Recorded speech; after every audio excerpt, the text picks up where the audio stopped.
Welcome back, friends. Hope you all are good. In this video, I am going to deal with the second part of the chapter Sales of Goods Act 1930. So without wasting much time, let's move on to the remaining topic. Before that, I would like to remind you of the PDF, friends. Again, the link for the PDF of the notes of this chapter, the second part, is in the description box. So you just go through it without forgetting. So guys, the next topic is sale distinguished from hire purchase or can say hire purchase agreement. Guys पिछले video में हम लोग ने discuss किया था cell क्या है, contract of sale क्या है, essentials of valid contract of sale हम लोग देखे थे. So I hope you remember कि सेल वो है जहाँ सेलर ट्रांसफ़र करता है या ट्रांसफ़र करने के लिए अग्री करता है to the buyer the property in goods. So now let's discuss what is hire purchase. Hire purchase का मतलब होता है ये कि आपके पास गुड्स तो आ जाएंगे, मतलब बायर और सेलर के प्रोसेस के थ्रू आपके पास गुड्स तो आ जाएंगे, बट जो उसका टाइटल या ओनरशिप है वो तभी आएगा जब आप उस गुड्स का लास्ट इंस्टॉलमेंट को फुलफिल कर दीजिएगा. लाइक कॉन्ट्रैक्ट ऑफ सेल में जो सेल का प्रोसीजर था वो अलग था. लाइक आप सामान लिए और यहाँ पे जो गेम था वो ओवर हो गया. बट हायर परचेज में क्या होता है, हायर परचेज अग्रीमेंट में क्या होता है कि आपके पास जो गुड्स होते हैं वो आ तो जाते हैं आफ्टर द डील, बट उसका जो ओनरशिप है आप उसके मालिक तब कहलाओगे जब आप उस गुड्स का लास्ट इंस्टॉलमेंट फुलफिल कर देते हो. So guys you can say कि this is a system for purchasing merchandise, जैसे कार्स हो गए, फर्नीचर हो गया, जिसमें जो बायर है he takes the possession of the merchandise on payment of a deposit and purchase को कंप्लीट करता है एक सीरीज ऑफ रेगुलर इंस्टॉलमेंट्स को पे करते, while the seller retains ownership until the final instalment is paid. So friends you can see, मतलब मैंने आपको यहाँ पे बहुत शॉर्ट में एक्सप्लेन कर दिया कि हायर परचेज एग्रीमेंट है क्या. सो गाइज सेल हम लोग डिस्कस कर चुके थे, hire purchase we discuss right now. So now let's move on to the next topic, and before moving on to the next topic let me show you the sale distinguished from hire purchase in my notes. Guys you can see here I have defined very properly the hire purchase agreement कि hire purchase agreement is an agreement for hire of goods where the person who heirs the good has no option to purchase the goods at the end. The possession of the goods is delivered to such a hirer and he has to pay via installments. The property in the goods passes to the hirer on the payment of the last installment. ठीक है. And also यहाँ पे मैंने एक differentiate किया है table के through. Let's go through it. I have made 3 columns here. First is basis of distinction, contract of sale, hire purchase agreement. पहला डिफरेंस है लॉ का. कॉन्ट्रैक्ट ऑफ सेल में लॉ का क्या रूल है? Contract of sale is governed by the sale of goods act 1930, whereas hire purchase agreement में they are governed by the hire purchase act 1972. Nature of contract क्या है? It may be written, oral or implied. और यही hire purchase agreement में क्या है? It is an agreement to cell and higher. It has to be in writing. Remember guys, ये oral भी हो सकता है या रिटन भी हो सकता है, but hire purchase agreement written होना चाहिए. पोजेशन क्या होता है कॉन्ट्रैक्ट ऑफ सेल का? It may or may not transfer immediately. लेकिन हायर परचेज अग्रीमेंट में क्या होता है? पोजेशन बहुत ईजिली और इमीडिएटली पास हो जाते हैं. Transfer or ownership. The next basis of distinction is transfer of ownership. The ownership of good is transferred immediately. Or hire purchase agreement, it is transferred only when the option to purchase is exercised and the last payment is made. Hope it is clear, guys. Buyer का क्या role है? The buyer becomes the full owner of the goods. Contract of sale में जो buyer है वो full owner होता है, और हायर परचेज अग्रीमेंट में क्या होता है? The hirer is a bailee and not the owner until he pays all the instalments of the price in full or exercise the option to purchase it. Let's move on to the next basis, transfer of third parties. The buyer can transfer a good title to third parties because ownership of goods has been transferred. Contract of sale में as you know. और यही hire purchase agreement में क्या होता है? The hirer cannot transfer a good title to a third party as ownership has not been transferred. The next basis is, guys, right to repossess. The seller can sue for price but he cannot repossess the goods. ये होता है contract of sale में. The hire vendor has a right to repossess the good if the hirer defaults in the payments. Next है right to terminate. In a sale there is no option to the buyer to return the goods bought. लेकिन hire purchase agreement में the hirer can terminate the agreement before the ownership is transferred. Sales tax क्या होता है? Contract of sale में sales tax is levied और hire purchase agreement में it is not levied. So guys, hope you have understood a clear meaning of and distinguish of contract of sale and hire purchase agreement. So now the next topic is sale distinguished from contract for works and labors. इस contract का main object है to exercise skill and labour by one party in respect of materials जो supply होता है another party को. Also friends, यहाँ जो delivery of goods है वो सब्सिडरी और इंसिडेंटल है या हो सकता है. यहाँ गुड्स ट्रांसफ़र तभी होगा जब लेबर और स्किल एक्सरसाइज होगा, मतलब इन्वॉल्व होगा. विदाउट लेबर और स्किल के होने का मतलब कुछ भी नहीं हो सकता है. Therefore, guys, the sale of act is not applicable to a contract for work and labor. आइए इसको भी हम एक सिंपल वे में समझते हैं एक डिस्टिंक्शन थ्रू. तो now we will move towards the distinction between the contract for cell and contract of work and labour. और उसके पहले मैं जो प्रॉपर नोट्स में यहाँ पे आपको दी हूँ मैं उसके बाद रीड आउट कर देती हूँ. So guys, a contract of sale of goods is one in which some goods are sold or are to be sold for a price. It requires the delivery of goods, but there are transactions where there is a contract of exercise of skill and labor and the delivery of goods is subsidiary. These are the contracts for work or labor or the contracts for service. It is the intention of the parties that creates the difference whether only delivery of goods is intended or exercise of skill and labor with regard to the goods has to be delivered. Guys, इस चीज़ को मैंने दो case laws के through भी किया है. पहला जो है रॉबिन्सन वर्सेस ग्रेव्स. जब आप PDF खोलोगे तो आप वहाँ पे बहुत ईजिली देख सकोगे. इनफैक्ट आप वीडियो में भी देख सकते हो, वीडियो को पॉज करके भी रीड कर सकते हो या आप अपने PDF को ओपन करके वहाँ से भी देख सकते हो. और दूसरा केस है ली वर्सेस ग्रिफिन का. So friends, where let me read this. Where gold is given to a goldsmith for preparing ornament, it is a contract of work and labour. When a photographer takes a photograph, develops the negative and does other photographic work and then supplies the print to his client, the contract is one of skill and labor and not that of sale of goods as held in the case of Assistant Sales Tax Officer versus BCK. So guys, now move towards the distinction. So here is the difference. पहला है object. The main object of transfer of contract for cell is the transfer of property and delivery of the position of the property. और main objective is the exercise of some skill or labor under contract for work and labor. Subject matter of contract for sale के अंदर है only movable property is subject matter. Contract for work and labor के अंदर है movable as well as immovable property can be the subject matter of contract for work and labor. Tax. Contract for sale के अंदर tax is levied upon the sale and under the Sale of Goods Act.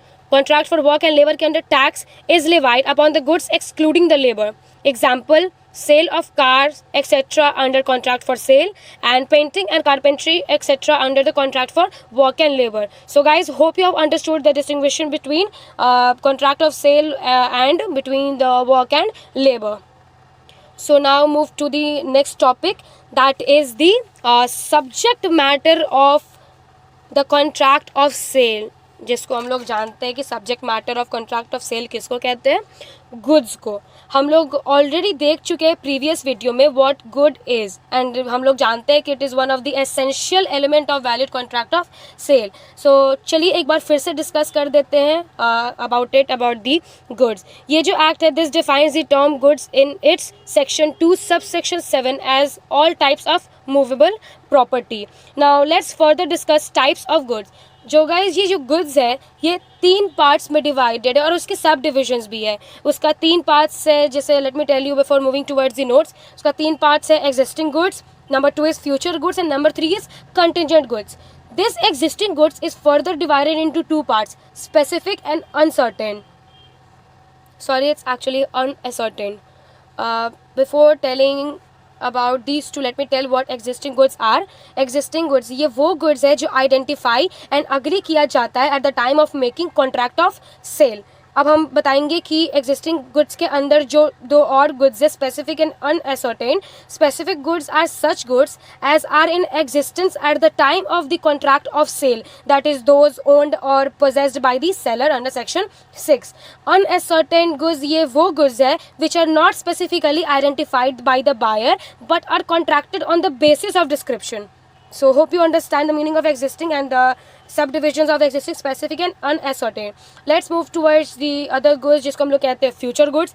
Future goods means goods to be manufactured or produced or acquired by the seller after making the contract of sale under section 2 subsection 6. Hope the meaning of future goods is also clear to you. और again मैं उस चीज़ को, मैं जो भी आपको dictate कर रही हूँ, जो भी मैं आपको समझा रही हूँ थ्रू माई वर्ड्स, मैंने यहाँ पे नोट्स में भी उस चीज़ को मेंशन किया हुआ है, so you don't need to panic about it. And the next and the third goods is contingent goods. These goods are the goods the acquisition of which by the seller depends upon a contingent which may or may not happen. Okay guys, so I have discussed about the goods, the three types of goods, the subdivisions under it. Now let's switch towards the notes once, ताकि आप relate कर सको मैं जो भी आपको बताई हूँ और जो भी आप PDF में या इस वीडियो को पॉज करके जब आप देखोगे तब. So here you can see guys, मैंने यहाँ पे बहुत अच्छे तरीके से मतलब गुड्स के बारे में मेंशन किया है. और अभी हम लोग आगे पढ़ने वाले हैं पेरिशिंग ऑफ गुड्स. उसके बारे में भी यहाँ पे लिखा हुआ है कि पेरिशिंग का मतलब ना ही बस फिजिकल डिस्ट्रक्शन ऑफ गुड्स होता है, बट ये also covers the damage to goods so that the goods have cease to exist in the commercial sense. Also वो सब लॉस जो चोरी की वजह से हो जाता है या where the goods have been lawfully requisitions by the government. यहाँ पे मैंने बहुत इन डिटेल डिस्क्राइब किया है वर्ड एग्जिस्टिंग गुड्स आर. फिर यहाँ पे मैंने इस एग्जिस्टिंग गुड्स का जो दो पार्ट है, I can say that actually 3 part. Specific goods उसका मैं यहाँ पे दी हूँ डेफिनेशन विथ एन एग्जाम्पल. तो स्पेसिफिक गुड्स का यहाँ पे मैं एग्जाम्पल दी हूँ. जैसे मैंने आपको बता दिया कि स्पेसिफिक गुड्स है क्या, तो let me read the example of it. You want to sell your mobile phone online. You put an advertisement with its picture and information. A buyer agrees to cell and a contract is formed. The mobile in this case is a specific good. उसी तरीके से मैंने ascertain goods को भी define किया यहाँ पे with an example. आइए एसर्टेन गुड्स का एग्जाम्पल देखते हैं. You have 500 apples. Out of these 500 you decide to sell 200 apples. ठीक है, to sell these 200 apples you will need to separate them from the 500 larger set. Thus, you specify 200 apples from a larger group of unspecified apples. These 200 apples are now the ascertained goods. उसी तरीके से मैंने यहाँ पे unascertained goods का definition लिखा है with an example कि from your 500 apples you decide to sell 200 apples but you don't specify which one you want to sell. A seller will have the liberty to choose any 200 apple from the lot. These are thus unascertained goods. उसी तरीके से मैंने future goods और contingent goods को भी यहाँ पे define किया है. यहाँ पे उसका एग्जाम्पल दिया है, कंटिजेंट गुड्स का भी डिफ़ाइन किया है और यहाँ पे एग्जाम्पल दिया है. So without guys wasting much time let's move on to the next topic that is effects of perishing of goods. Section 7 and 8 जो है वो डील करता है effects of perishing of goods on the rights and obligations of the parties to a contract of sale. इस सेक्शन के under perishing का मतलब बस फिजिकल डिस्ट्रक्शन नहीं होता है, जैसा कि मैं आपको अभी जस्ट 2 मिनट पहले बताई थी, but it also covers the loss of goods by theft also where the goods have been lawfully requisitioned by the government. So let's further move to the next topic guys. The effect of perishing good is discussed under several heads.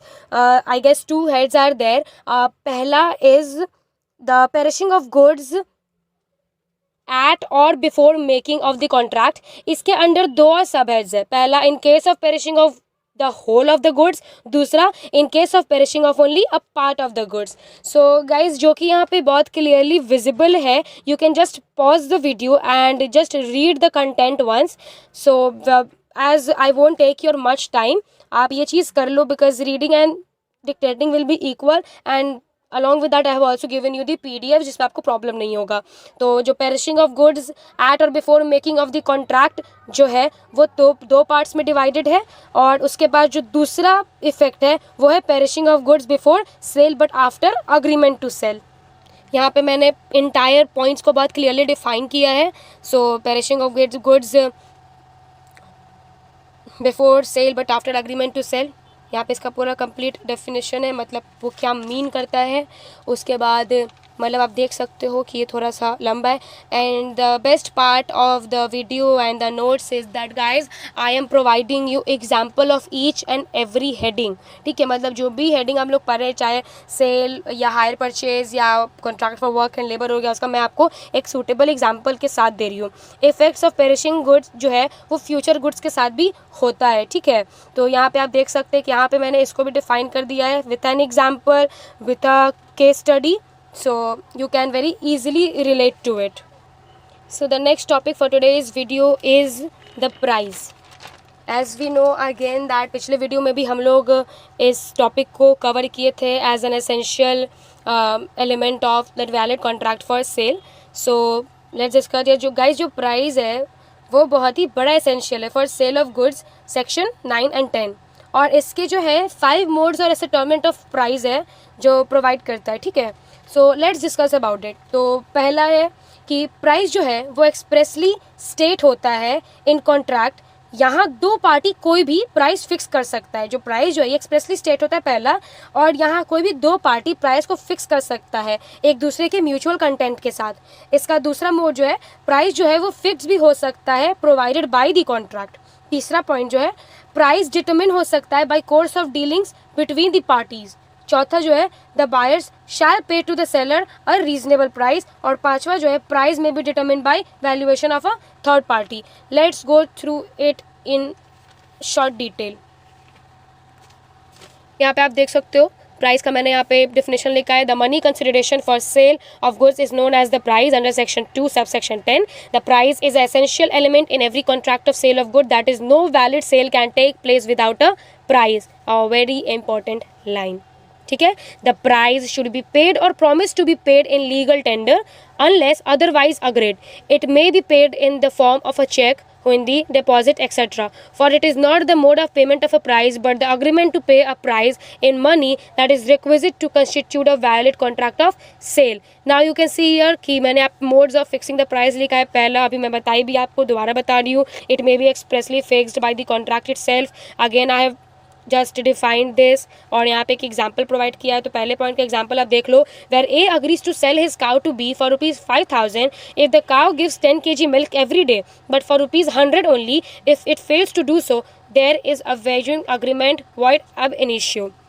Second point है it may be determined by the course of dealings between the parties. इसका example आप देख लो. If the buyer has seen previously paying to a particular seller the price prevailing on the date of placing the order the course of dealing suggest that in subsequent transactions also the price as on the date of order will be paid.